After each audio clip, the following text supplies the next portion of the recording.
아멘.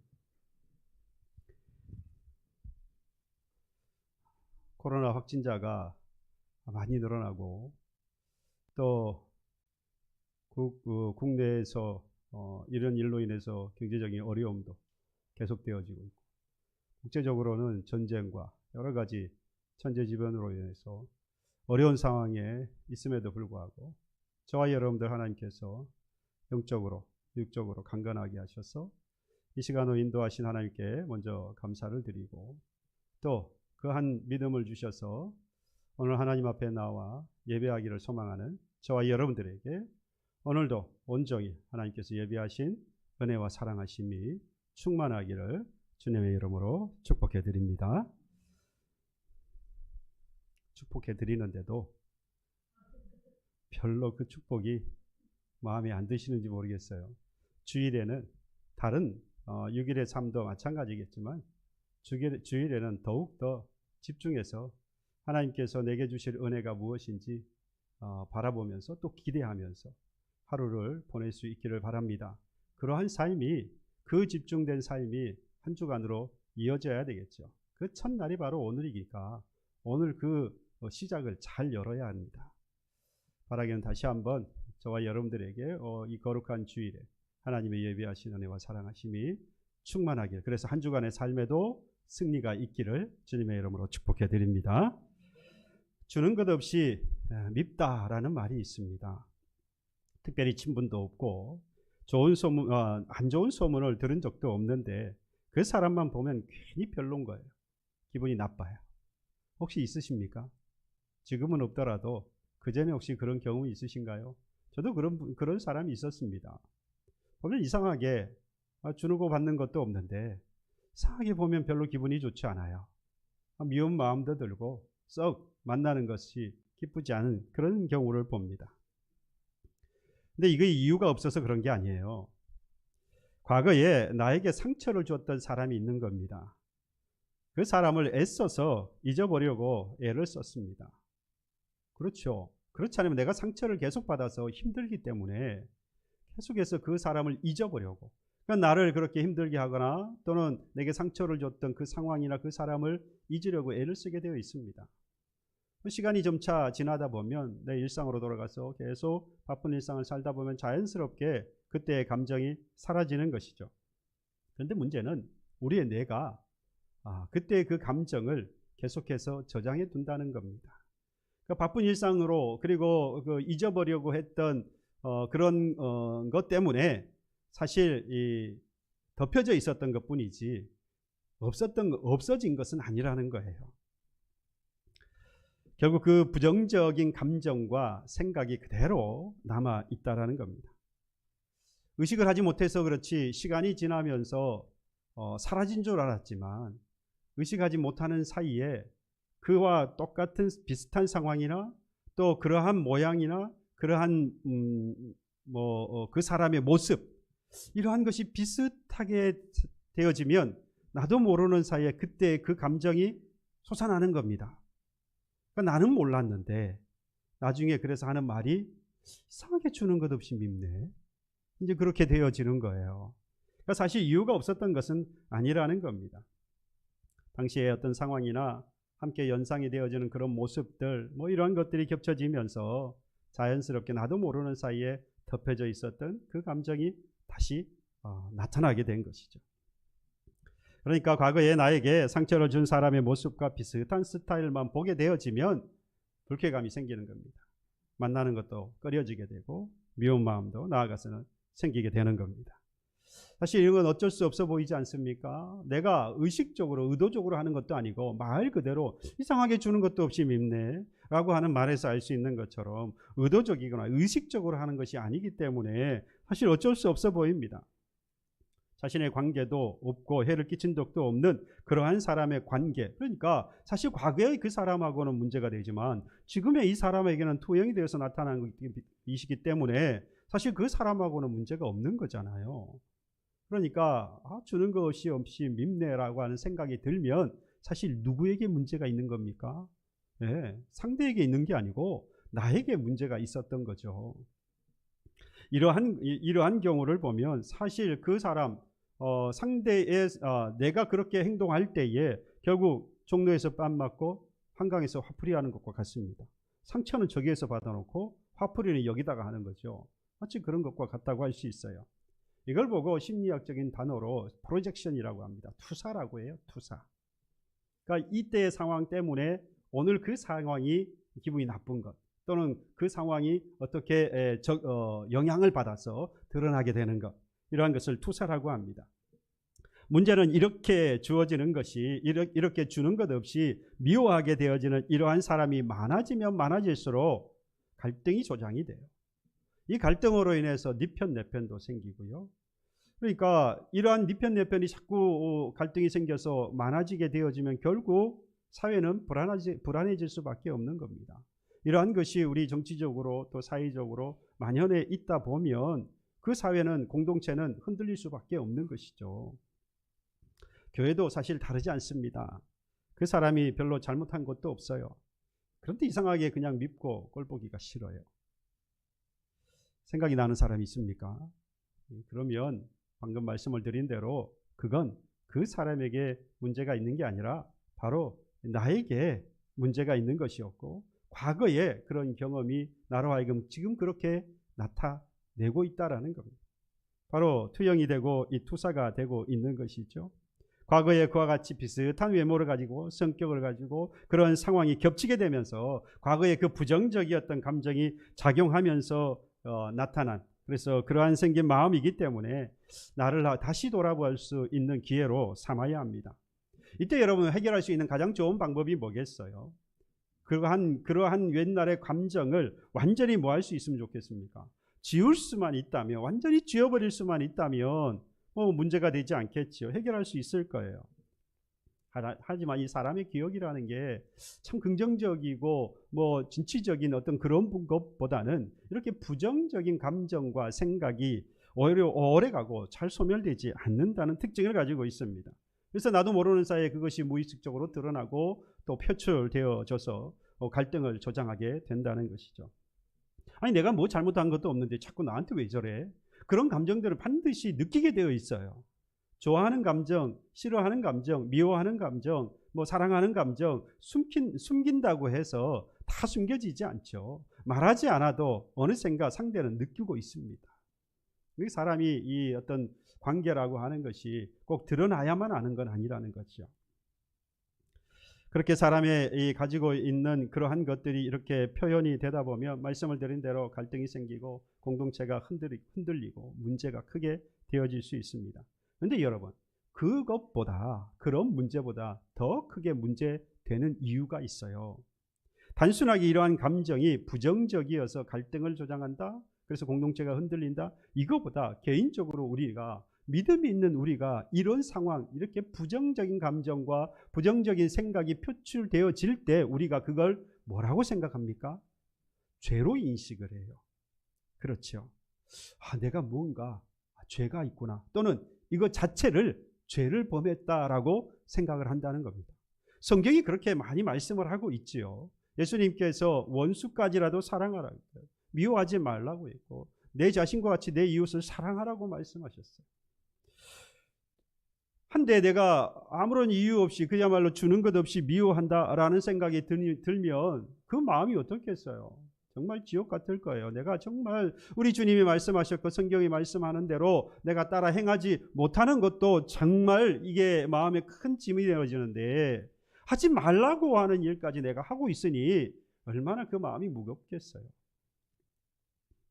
근데 문제는 잘 아는 것처럼 푸지불식간에 무의식적으로 불현듯 이렇게 되살아나니까 이걸 도대체 어떻게 해결하겠냐 이거죠. 우린 분명히 이런 문제들을 해결하면서 살아야 하겠는데, 여러분, 오늘은 이런 오류에 빠져있던 사람들이 오늘 본문에 등장을 해요. 바로 이렇게 부지불식간에 자기도 모르게 무의식적으로 상대를 비방하는, 상대를 판단하여서 미워하는 그러한 사람들이 오늘 본문에 나옵니다. 그 상대가 누구냐? 바로 예수님이시고, 그렇게 자기도 모르는 사이에 미워하고 있는 사람들은 누구냐? 당시에 예수님을 따라다니면서 그 예수님을 비판하고 예수님이 하시는 일마다 사사건건 시비를 걸고 나가서 죽이려고 모의를 하고, 십자가에 결국에 못 박아 죽였던 그 길에 최선봉에 섰던 바로 유대 종교 지도자들을 바로 이들입니다. 그들의 대표가 누굽니까? 바리새인과 서기관이라고 말하죠. 그래서 이 바리새인과 서기관을 비롯하여서 당시의 유대 종교 지도자들, 바로 이들이 바로 예수를 향하여서 지금 미워하고 있는 그러한 감정을 표출을 하고 있습니다. 얼마나 예수님을 믿어 있는지 몰라요. 말씀을 드린 대로 사사건건 예수님이 하는 일마다 시비를 걸고요, 올무에 넘어지도록 곤란한 질문들을 해서 시험을 하기도 합니다. 죽이려고 모의를 했고 결국에는 예수님이 십자가에 못 박아 버렸습니다. 그 미워하는 마음의 끝을 행했어요. 그게 죽이는 거 아니겠습니까? 미워하는 마음이 끝으로 가면 결국 상대를 죽이는 겁니다. 그 죽임으로 인해서 자기도 결국 죽게 되어지는 것이지만, 어쨌든 이 바리새인과 서기관 그리고 이 비롯한 이 종교 당시 유대 지도자들, 예수님을 당하여서 이러한 미움을 그대로 표출하고 있었습니다. 도대체 그러면 여러분들, 이 사람들이 왜 예수님을 이렇게 미워하고 있었을까? 미워했을까? 예수님이 왜 그렇게 못마땅했고, 도대체 예수께서 그들에게 무엇을 잘못했길래 이렇게까지 하고 있었고, 또 결론에 가서 그 예수를 십자가에 못 박았는가? 서두에 말씀을 드린 대로 과거에 예수와 비슷한 그런 사람이 있어서 그가 하는 행동, 그가 하는 말투, 성품 이런 것들이 잘 투석이 되어서 그렇게 표출된 것이라고 한다면 일면 이해가 되는 부분인데, 이 사람들을 한 걸음 더 나아갔어요. 아무리 들춰봐도 그런 과거의 전력이 있지 않아요. 그럼에도 불구하고 예수를 맹목적으로 정말 아무 이유 없이 미워하는 것처럼 보입니다. 이유에 말씀드리지만 이유가 없는 건 아니에요. 또 반면에 또 생각해 보면 예수님께서는 지금 상황에 얼마든지 충돌을 일으키지 않고, 그들과 충돌하지 않고 당신이 하고 싶은 일들을 얼마든지 할 수 있는 상황이에요. 어떻게 할 수 있겠습니까? 예수님은 하나님의 아들이에요. 모든 것을 하실 수 있는 능력을 가지신 분이라 이 말입니다. 그러니까 그 예수께서 당시에 그 유대 종교 지도자들을 불러다가 어떤 카리스마 있는 어떤 그런 말씀과 능력을 그들에게 행사해서 꼼짝 못하도록 만들 수 있는 거죠. 어떤 다른 그들이 할 수 없는 권세와 능력을 그들에게 행해서 그들을 예수님이 원하는 대로 얼마든지 이끌고 갈 수 있는 능력이 있으신 분이에요. 그럼에도 불구하고 예수님께서 아무것도 하지 않으신다는 겁니다. 도리어 3년 내내 공생의 기간 동안에 그들이 하는 그런 모든 그런 말들을, 싫은 소리를 다 들어야 했고, 심지어 죽이려는 모의에 있어서도 피하려고 하지 않으셨어요. 오히려 피해 다니셨어요. 죽이려고 하면 이에 대항하는 게 아니라 오히려 피해 다니신 거예요. 결국 십자가에 피해 다니시다가 결국 십자가에 처형을 당하고요. 물론 죄인을 구원하시기 위해서 십자가에 죽으셔야 했습니다. 그건 사실이죠. 그러니까 물론 십자가의 죽으심의 결론에 대해서는 이의가 없지만, 그렇다고 해서 굳이 이 3년 공생의 기간에 그 유대 종교 지도자들과 부딪힐 이유가 무엇이 있겠냐 이 말이에요. 그들이 원하는 대로 하지 않으면 되는 거 아니겠어요? 얼마든지 예수님 말씀을 드린 대로 여러 가지 방법을 통하여서 그들을 설득하든지, 아니면 권세를, 능력을 이용하여서 그들을 확 붙잡아서 당신이 하고 싶은 일들을 얼마든지 할 수 있는 상황인데도 불구하고 그러지 않으셨다라는 겁니다. 또 한편으로는 뭐 하신 거예요? 그들이 하지 말라고 하는 것들을 계속 하시면서 또 부딪히기도 했다라고 하는 겁니다. 이 모든 일들 하지 않으셔도 되는데, 여러분 십자가를 지시더라도 굳이 부딪히지 않고 잘 해결할 수 있는 여러 가지 방법들이 예수님 안에는 있었던 겁니다. 그런데 불구하고 여러 가지 설명할 수 있는데요, 왜 이 예수님이 그 당시에 그들이 볼 때에, 이 유대 종교 지도자들이 볼 때에 그 예수님을 미워할 수밖에 없었던 상황이었는가를 보면 여러 가지 이유가 있지만 딱 요약을 하면 세 가지로 볼 수 있습니다. 먼저 예수님은 그들이 말하고 있는 율법을 제대로 지키지 않았어요. 그들이 말하고 있고 꼭 지켜야 한다고 했던, 유대인이라고 한다면 반드시 지켜야 했던 바로 그 율법을 예수님이 아무리 봐도 그 예수님은 지키질 않는 거예요. 그리고 하나님의 아들이라고 사칭을 하고 다닙니다. 물론 그들의 입장에서 볼 때 자신이 하나님의 아들이라고 조금만 이야기하고 사람들에게 민심을 요동하게 만드는 거예요. 그리고 나아가서 평소 생활에도 이렇게 들여다보니까 유대인답지 않은 생활을 하고 있어요. 이러한 것들이 하나의 빌미가 된 겁니다. 이 사람들이 보기에는 이러한 것들이 빌미가 되어서 사사건건 예수님이 하시는 일에 계속해서 부딪히게 되어진 겁니다. 이들이 생각할 때에 이 당시 유대 종교 지도자들이 생각할 때에 예수님에 대하여서 표현한 것이 오늘 읽지는 않았습니다만 마태복음 11장 19절에 보면 이렇게 표현을 하고 있어요. 예수님을 뭐라고 이야기하느냐? 인자는 와서 먹고 마심에 말하기를 보라 먹기를 탐하고 포도주를 즐기는 사람이요 세리와 죄인의 친구다라고 있습니다. 그러니까 바리새인과 서기관들의 비판은 크게 두 가지로 나눌 수가 있지요. 하나는 뭡니까? 예수는 먹는 걸 좋아하고 포도주를 즐기는 사람이다. 또 하나는 세리와 죄인 같은 사람들과 친구다. 이 두 가지로 요약을 해서 이야기를 하고 있어요. 당시 유대교 안에서는 율법을 따라서 철저하게 지켜야 했는데 먹을 게 있고 먹지 말아야 할 게 분명히 구분이 되어 있었습니다. 레위기 11장에 가서 보면 육지의 짐승이나 물고기나 새나 기타 등등 해서 먹을 수 있는 것과 또 먹지 말아야 될 것 철저히 구분을 했어요. 육지의 짐승 같은 경우는 뭘 먹을 수 있습니까? 되새김질을 하고 쪽이 갈라져 있는 것. 예. 그러나 그렇지 못한 것, 하나라도 되지 못하는 것. 돼지 같은 경우에는 쪽이 갈라져 있지만 되새김질을 하지 않기 때문에 먹지 말아야 못 먹는 걸로 딱 규정이 되어 있는 겁니다. 레위기 10장 9절에도 보면 포도주와 독주를 마시지 말라라고 딱 명시를 해놨어요. 근데 이 사람들이 이 유대 종교 지도자를 볼 때에는 이 예수님은 그런 율법을 지키지 않는 거예요. 그냥 마음껏 그냥 이방인들과 다를 바 없이 그냥 먹는 거예요. 그렇게 보인다 이 말이죠.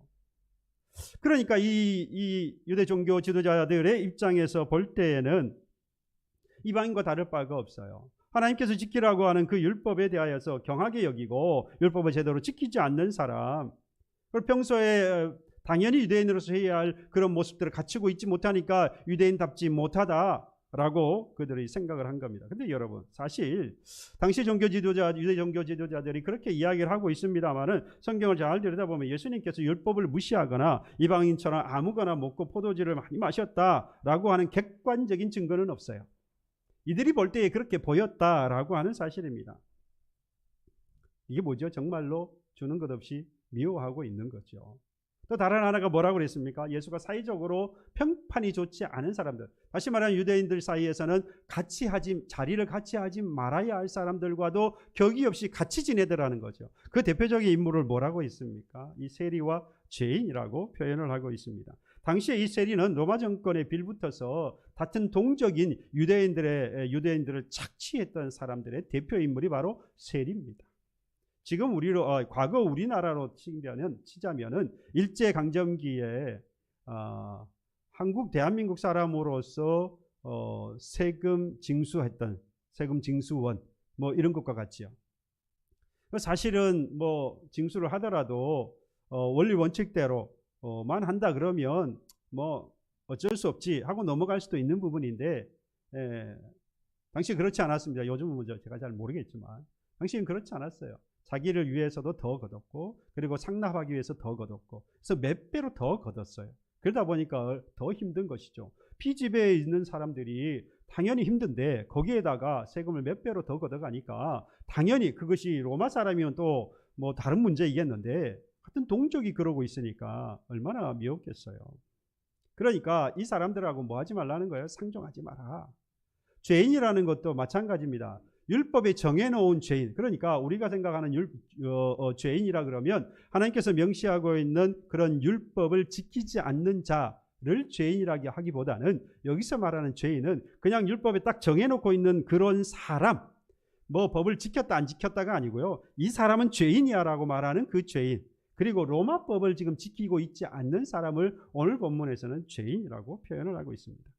그런데 여러분 실제로 앞에서와 마찬가지로 예수님께서 실제로 먹는 것을 탐하는 탐심이 많고 포도주와 독주를 마시는 그런 예수님이었다라고 하는 명백한 증거가 없는 것처럼 예수님도 실제로 이 세리와 그리고 죄인들과 같은 그런 사람들을 정말로 친구처럼 지냈느냐, 그렇다고 하는 딱 명시된 성경의 내용은 없어요. 하지만 우리가 유추할 수 있는 그런 상황은 분명히 있습니다. 예수님의 제자 중에 마태는 뭐였습니까? 직업이 이전에 세리였어요. 그리고 예수님을 열심히 따라다녔던 사람들 중에는 그런 여인 가운데에서는 창기와 같은 여인들도 있었습니다. 그러니까 예수님은 당시의 종교 지도자들을 비롯한 바로 이 유대인들과는 다르게 분명히 율법의 잣대를 가지고 사람들을 대하고 있었다라는 거죠. 그들이 가지고 있는 율법을 가지고 사람들을 대한 것은 아닌 것은 분명한 사실입니다. 이 모든 것들이 당시의 유대인들을 비롯해서 유대 종교 지도자들이 이 예수에 대해서 용납할 수 없었고 주는 것 없이 미워할 수밖에 없었던 상황이었다라는 거예요. 하지만 여기서 우리는 예수님이 편이기 때문에 우리가 이 종교 지도자들을 질타를 하고 비판을 하고 있습니다만은 여러분 생각해 보면 이 사람들은 사실 그렇게 우리가 생각하는 것만큼 손가락질을 당하거나 또 비판의 대상이 될 만한 사람들은 결코 아니에요. 성경이 말하고 있는 이 바리새인과 서기관 유대 종교 지도자들은 사실은 공공연하게 사람들의 약점을 캐가지고 그 사람들에게 비인격적으로 대했던 사람들이 아닙니다. 왜 그럴까요? 그들은 율법을 가지고 지켜야 했던 사람들이기 때문에 그 일의 겉과 속이 어떤지 상관없이 그건 정확하게 잘 모르죠. 그렇게 했던 사람도 있고 그렇게 하지 않은 사람도 있었을 거예요. 겉과 속이 똑같이 잘 돼야 해요. 그렇죠? 그래서 비인격적으로 대하지 않은 사람도 있었을 거고 겉과 속이 다르게 비인격적으로 대하지 않은 사람들이 있었을 거예요. 어찌 되었든 간에 이 사람들은요 그냥 생트집 잡아서 비인격적으로 대한 사람들이 아니에요. 뿐만 아니라 이 사람들은 율법을 열심으로 잘 지키는 사람들이었기 때문에 유대인들 입장에서 보면 이 사람은 존경의 대상입니다. 야, 나는 저 사람만큼 못해 라고 말할 만큼 이 사람들은 철저하게 율법을 잘 지켰던 사람들이에요.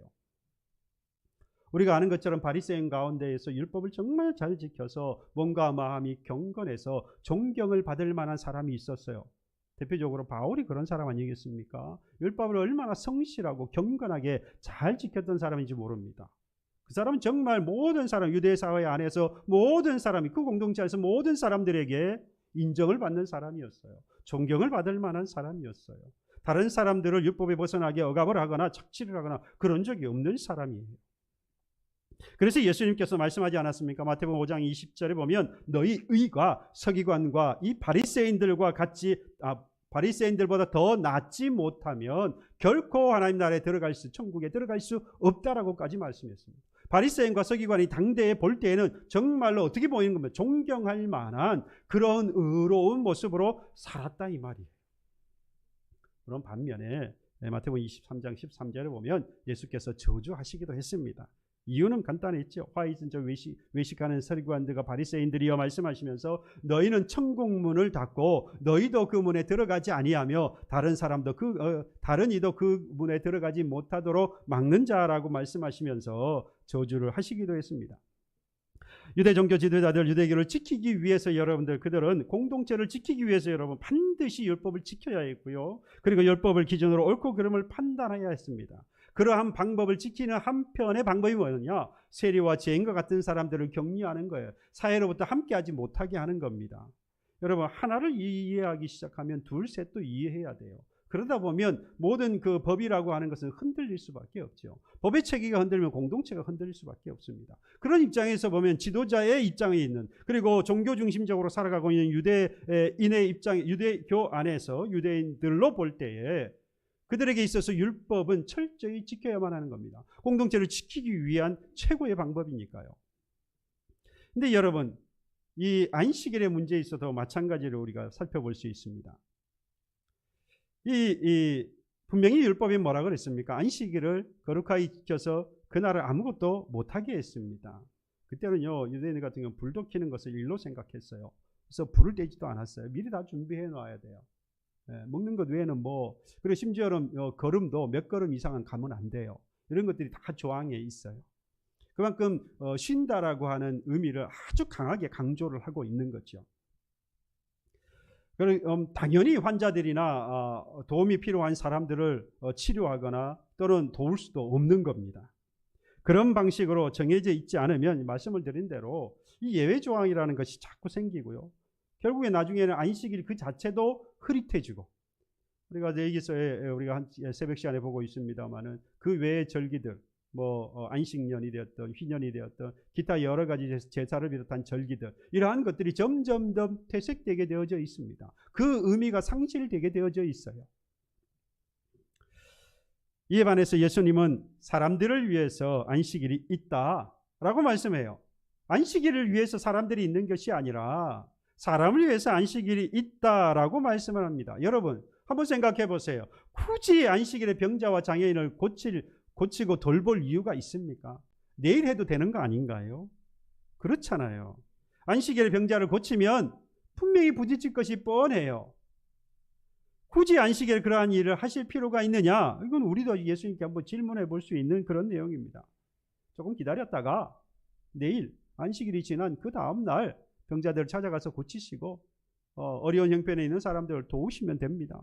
그들에게 말씀을 가르치고 그들에게 필요한 것들을 베풀어 주시면 되는 거 아니겠습니까? 그렇게 본다면 3자 입장에서 본다면 이 두 상황을 똑같이 놓고 3자 입장에서 본다면 누가 더 옳아 보입니까? 바리새인 서기관을 비롯한 종교 지도자들의 말이 훨씬 이해 타당하고 합리적이고 이해할 수 있는 그런 쪽입니다.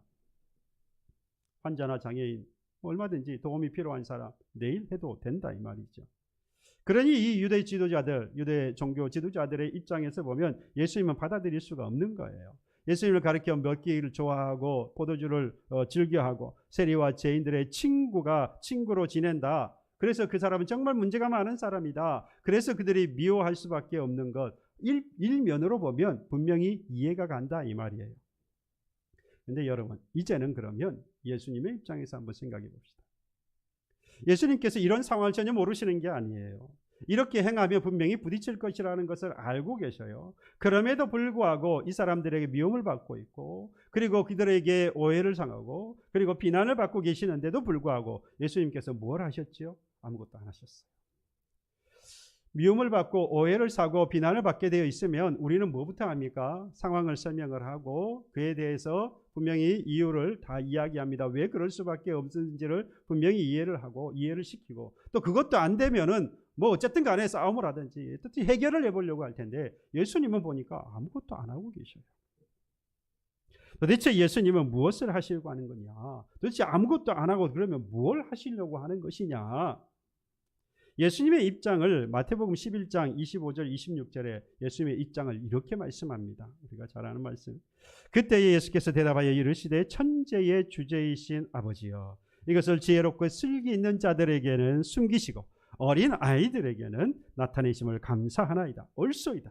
이렇게 된 것이 아버지의 뜻이니이다. 라고 마태는 이 예수님의 입장을 대변을 하고 있습니다. 여러분 이 표현이 특별히 이 지혜롭고 슬기로운 자와 어린아이는 둘의 대조를 시키고 있습니다. 그러니까 슬기롭고 지혜로운 자가 누구인지 어린아이가 누구인지 여기서 알아야 돼요. 먼저. 슬기롭고 지혜로운 자는 말씀을 드린 대로 유대 종교 지도자들입니다.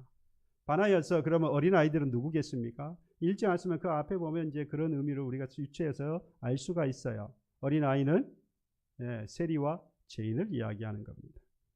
이런 표현이 우리에게는 당연하게 들립니다만 당시 사람들에게는 설득력이 없었어요. 당시 유대사회에서는 이게 설득력이 없는 이야기예요. 받아들일 수 없는 이야기다. 왜 그러냐? 바리새인과 서기관들, 이 사람들은 종교 지도자들입니다. 다시 말하면 종교 전문가들이에요. 그러니까 이 하나님의 뜻 또는 율법 이런 거에 대해서 정통한 사람들이라는 거죠. 그러니까 이 사람들에게 하나님의 뜻을 나타내었다라고 말하는 것이 이해가 가능해요. 그렇게 말을 해야 된다는 거죠. 그런데 오히려 이 사람들에게는 하나님의 뜻을 숨기시고 누구에게요? 어린아이 그들에게는 하나님의 뜻을 드러내셨다. 여러분 그러니까 이 사람들 당시에 사는 사람들은 이건 이해할 수 없는 일인 거죠.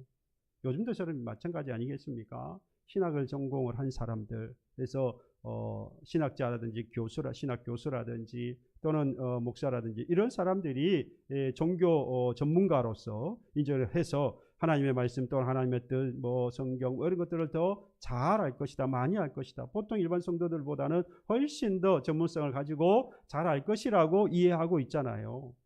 그런데 그 사람보다 다른 어떤 부류의 사람들이 훨씬 더 많이 알아라고 한다면 글쎄 정말 라고 얼마든지 우리가 반문할 수 있는 겁니다. 당시 그랬다 이 말이죠. 그런데 바리새인과 서기관들 비롯한 이 유대 종교 지도자들이 스스로 지혜롭고 그리고 슬기 있는 자로서 율법에 능통한 자라고 그렇게 보여지면서 여기서도 아주 아이러니한 사실이 한 가지 있어요. 자신들도 모르는 사이에 그들이 짊어지고 있었던 게 있었습니다. 그게 뭘까요? 그들이 그렇게 전문가라고 말했던 바로 율법이라고 하는 것이었습니다. 왜 그럴까요?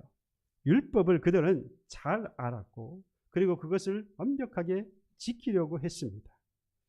완벽하게 지키려고 애를 쓰고 노력하니까 그것이 나를 자유롭게 만드는 것이 아니라 그러해야만 한다는 뭐가 생긴 거죠? 짐이, 무거운 책임감이 생기게 되어진 겁니다. 이런 거죠. 돈을 많이 버는 사람은 뭐가 그 사람을 무겁게 할 것 같습니까? 돈이 그 사람을 무겁게 만듭니다. 사업을 크게 하는 사람은요, 사업이 무거운 짐이 되고요. 지식에 파묻혀 사는 사람은요, 바로 그 지식이 무거운 짐이 되어집니다. 바리새인과 서기관들을 비롯한 유대 종교 지도자들은 율법을 잘 알고 율법을 잘 지켜야 했기 때문에 도리어 그 율법이 가장 인생에 있어서 무거운 짐이 되었던 겁니다. 문제는 또 뭐였습니까? 그 무거운 짐을 자기만 지는 게 아니고 다른 사람들에게도 지게 만든 거예요. 사실 그렇게 지도자쯤 되었으면 그들이 가지고 있는 어려움이나 고통이나 무거운 짐, 그래, 그건 내가 대신 져줄게, 내가 해결해 줄게 라고 하는 것이 지도자 아니겠어요? 그런데 자신도 무거워하는 그 짐을 그들에게도 씌우고 있어요. 그래서 예수님께서 마태복음 23장에 아까도 말씀을 드린 화 있은지인저 말씀하시면서 이 바리새인과 서기관들아, 너희들도 그 문에 들어가지 아니고 다른 사람도 들어가지 못하게 하니 너희들은 저주를 받을 것이라고. 그래서 예수님께서 저주하신 이도 바로 여기에 있는 겁니다. 자신도 무거운 짐 때문에 괴로우면서 다른 사람들까지 괴롭게 하니까 하나님의 진리에서 점점 멀어져 가게 되었고 더 이상 돌아올 수 없게 되어진 겁니다. 여러분, 이에 반하여서 또 한 부류가 있었죠. 어린아이들입니다. 바로 세리와 죄인들입니다. 이 세리와 죄인들은 어떻습니까? 사회로부터 소외된 사람들입니다. 인생의 밑바닥, 사회에서도 가장 밑바닥 인생으로서 살아갈 수밖에 없는 사람들입니다. 철저하게 누군가의 위로와 도움이 필요한 사람들이다 이 말입니다. 말씀에 대해서 유대 사회에서는 이 사람들을 함께 살아가기 어려워요. 그들이 배척하는 사람들이었어요. 그들과 상종하지 않으려고 하는 사람들이었기 때문에 도리어 어려운 삶을 살아갈 수밖에 없는 거죠. 그래서 누군가의 도움이 필요한데 또 이 도움이 필요한 사람이 돌고 더 돕지 않는 상황이 가는 거죠. 이런 사람에게 있어서 무거운 짐은 뭘까요? 이 사람들에게 있어서 짐은 뭘까? 인생 그 자체가 짐인 거예요. 사는 것 자체가 짐인 거죠. 먹고 사는 것도 해결 안 되고요. 앞으로 해야 할 일이 뭔지도 모르겠고요. 할 일도 없고요. 그야말로 인생 사는 것 그 자체가 이 사람들에게 있어서는 무거운 짐이 되는 것입니다. 누군가의 도움이 없이는, 누군가의 돕는 손길이 없으면, 위로가 없으면 한순간도 살아갈 수 없는, 한순간도 나아갈 수 없는 그런 인생을 살아가고 있는 사람들이에요. 여러분, 여기에 이 두 부류의 공통점이 있지요. 바로 이 바리새인과 서기관들을 비롯한 유대 종교 지도자들과 그리고 세리와 죄인이라고 하는 이 두 부류. 그래서 슬기롭고 지혜롭다고 하는 부류와 그리고 어린아이와 같다는 이 두 부류, 전혀 같을 수 없고 전혀 완전히 서로 다른 부류임에도 불구하고 이 둘 사이에는 철저한 공통점이 한 가지 있습니다.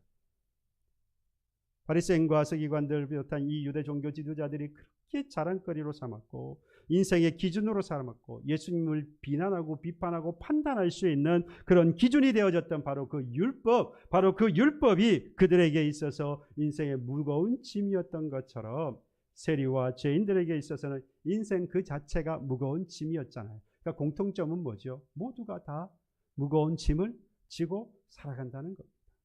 야, 저 정도 되는 삶을 살아가는 사람이면 무슨 짐이 있겠어? 무슨 걱정이 있겠어? 무슨 어려움이 있겠어? 라고 말하지만 그 사람들이 누르겠어요. 슬기롭고 지혜롭다고 하는 바리새인, 서기관과 같은 사람들, 유대 종교 지도자들, 이런 사람들을 대표할 거예요. 그런데 그들에게도 뭐가 있는 겁니까? 무거운 짐이 있는 거예요. 이걸 벗어야겠는데 벗어버릴 수가 없는 거죠. 여러분, 예수님께서 미움을 받고요, 비난을 받으시고요, 오해를 받으시면서까지도 왜 가만히 계셨느냐? 그의 대답이 바로 여기에 있었어요. 유대 종교 지도자들과 그리고 세리와 죄인들, 이 모두에게 예수께서 해주고 싶었던 것이 있었던 겁니다. 이들이 공통점으로 모두가 가지고 있었던 바로 그 무거운 짐을 예수께서 뭐 해주시려고요? 내려주시려고 했던 거예요. 예수님은 다른 게 아니고요, 그들과 맞서서 무언가를 하려고 하는 의도가 하나도 없어요. 인생에 오신 목적도 물론 그러하지만 예수님께서 지금까지 바라보고 계셨던 것은 오직 무엇뿐입니까? 바리새인, 서기관, 유대 종교 지도자들, 제사장들 뭐 할 것 없이, 그리고 가장 하층민이라고 보이지는, 그래서 사회로부터 격리되어져 있는 그들 공동체 생활을 할 수 없어서 위로와 그리고 도움만이 필요한 이 세리와 그리고 죄인들, 이러한 사람들에게 있는, 인생 모두에게 있는 바로 그 무거운 짐을 예수님께서는 보고 계셨던 겁니다. 오직 그것만을 바라보시면서 예수님께서는 그들의 그 짐을 다 내려주시려고 했던 것이죠. 예수님은 종교 지도자들이 짊어지고 있었던 율법을 벗어버릴 수 있도록 도와주고 싶었던 겁니다. 또한 예수님은 세리와 죄인들, 이들이 짊어진 외로움과 죄책감에서 하루속히 벗어날 수 있도록 그들을 도와주고 싶으셨던 거예요. 결국 모두에게 자유를 주시려고 했던 겁니다. 여러분, 우리는 어떤 사람들입니까? 어느 부류에 속하는 사람들이지요? 사실 우리는요, 때로는 유대 종교 지도자들 같고요, 때로는 이 세리와 죄인과 같아요. 어쩔 때는 이쪽으로 갔다가요, 어쩔 때는 이쪽으로도 가요. 결국에 우리는 뭐에서 벗어날 수 없습니까? 무거운 짐이라고 하는 것에서 우리는 벗어날 수 없습니다. 그때에 예수님께서 우리에게도 뭐라고 말씀하시느냐? 그래, 내가 그 문제는 내가 져줄게, 또는 그래, 그 문제는 내가 해결해 줄게 라고 말씀을 하는 겁니다. 그 말씀이 뭐예요? 오늘 28절에 30절 말씀 아닙니까? 우리가 잘 아는 수고하고 무거운 짐진 자라 다 내게로 오라. 내가 너희를 쉬게 하리라. 나는 마음이 온유하고 겸손하니 나의 멍에를 베고 내게 배우라. 그리하면 너희 마음이 쉼을 얻으리니 이는 내 멍에는 쉽고 내 짐은 가벼운 것이라고 말씀합니다. 여러분, 여기서 뭘 크게 두 가지를 말씀하고 있죠? 수고하고 무거운 짐진 자라고 부르고 있어요. 무거운 짐은 다 지고 있다는 거예요. 그리고 나서 뭐라고 거듭해서 반복하시느냐? 내 쉬게 하리라고 말해요. 쉼을 얻으리라고 말씀합니다. 네가 무거운 짐을 가지고 있느냐? 내가 너를 쉬게 하리라. 내가 내게 쉼을 주리라. 다만 뭐 하라고요? 내게로 오라. 다 내게로 오라. 이때 다 내게로 오라는 말씀은 예수님께서 제자들을 부르실 때에 나를 따라라, 나를 따라오라는 말씀하고 같아요. 같은 의미입니다. 그러면 정말로 예수님께로 가면, 예수님께를 따라가면 모든 무거운 짐이 다 사라지고 그러면 쉼을 얻게 되어지는 겁니까? 여러분들 그런 경험을 하셨습니까? 또 하고 계신가요? 여러분, 우리가 생각하는 무거운 짐, 예수님은 그것만 이야기하시는 그런 분이 아니세요. 우리가 말하는 무거운 인생의 짐이라고, 무거운 짐이라고 하면 뭡니까? 갖고 있는 건강, 또는 돈을 버는 것, 경제적인 문제, 진학을 하고 결혼을 하고 남편, 아내, 가족 간의 갈등, 그리고 앞으로 나의 미래, 먹고 사는 것, 이런 것들 기타 등등. 그러니까 살펴보면요, 사실 무거운 짐 그러면 아닌 게 없어요.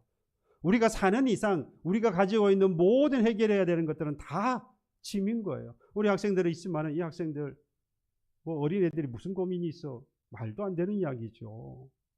죽도록 그때는 공부해야 돼. 나중에 죽으면 평생 잘 거야. 그러니까 지금 자면 안 돼. 공부해야지. 이건요, 그 아이를 저주하는 거예요. 자야 할 땐 자는 거죠. 쉼이 필요한 건데. 그들에게도 인생을 살면서 짐이 있고, 노년이 되면 노년대로, 또 젊은 청년에겐 청년대로, 가정을 이루면서 가정이 있는 대로, 없으면 없는 대로, 정말로 어떤 상황에서든지 우리는 모든 무거운 짐을 다 지고 가는 사람들이라는 겁니다. 그런데 그 무거운 짐들을 불러서 그 주님께서 부르셔서 지고 있는 그 모든 사람들을 다 부르셔서 예수님께서 이 모든 것들을 해결해 주시겠다라고 하는 것만을 의미하는 것은 아니다 이 말입니다. 왜냐? 생각해 보세요. 지금 말씀했던 이 인생의 무거운 짐이라고 하는 것, 우리가 열심히 하면 대체로 해결할 수 있는 부분들이 많아요. 진학을 하고 싶으면 열심히 공부하면 해결할 수 있는 부분이 있고요. 돈을 벌고 싶으면 열심히 힘을 내서 일을 하면 벌 수 있는 부분이 있습니다. 해결할 수 있는 부분이 있어요. 갈등이 있으면 내가 좀 참으면 갈등이 해소되기도 합니다. 여러 가지 문제 있어요. 미래가 불확실합니까? 오늘을 좀 열심히 살고 준비를 잘하면 미래에 대해서 조금은 준비가 되어지는 거, 완벽하지는 못하지만 어쨌든 우리가 해결할 수 있는 부분들이 많이 있습니다. 그러니까 예수님께서 분명히 그러한 것들도 벗어날 수 있도록 주님께서 책임져 주시리라고 말씀하시는 것이지만, 그것으로 끝나는 게 아니라 이 말이에요. 예수님을 그런 수준으로 보시면 안 돼요. 예수님께서 수고하고 무거운 짐진 자들아 다 내게로 오라 내가 너희를 쉬게 하리라고 말씀하실 때에 쉼을 얻게 하시리라고 말씀하셨을 때에는 그 쉼 안에는요 진리 안에서 자유를 누리게 하실 것이라고 하는 약속인 것입니다. 진리는 무엇이지요? 예수 그리스도입니다. 영원히 번치 아니하시는 예수만이 유일한 진리가 되십니다. 그 예수 그리스도를 통하여서 우리가 구원함을 받는 거죠. 예수께서 십자가에 달려 죽으심으로 우리가 구원받는다고 하는 이 구원의 진리가 우리로 하여금 뭐하게 하신다는 겁니까? 자유하게 하시는 거거든요. 그러면 그 자유를 얻은 사람은 어떻게 되느냐? 인생이 좀 없어도 괜찮아요. 그래도 여러분 그 사람은 기뻐합니다.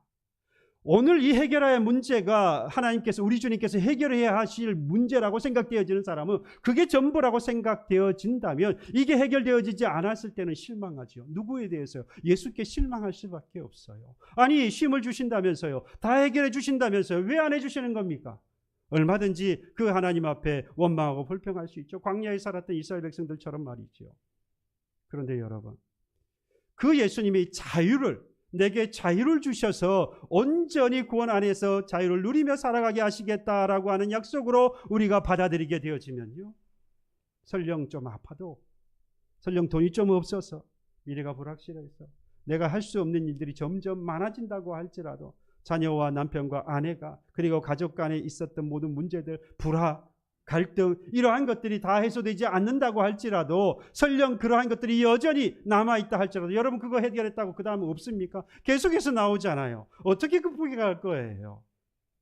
그래서 예수님께서 무거운 짐진 자들아 다 내게로 오라 하시면서 그것뿐만 아니라 그걸 넘어서서 온전한 구원이 되어지는 예수께서 십자가의 죽으심으로 진리 되신 그 예수께서 말씀하고 있는 겁니다. 나 안에서 자유를 얻어서 뭐 할 것을요? 비록 없어도 그 가운데 실망하지 않고 부족해도 기뻐할 수 있고 좀 연약하고 보잘것없어도 감사할 수 있게 될 것이라고 약속하고 있는 겁니다. 이게 누구의 뜻이요? 아버지의 뜻이다 이 말이에요.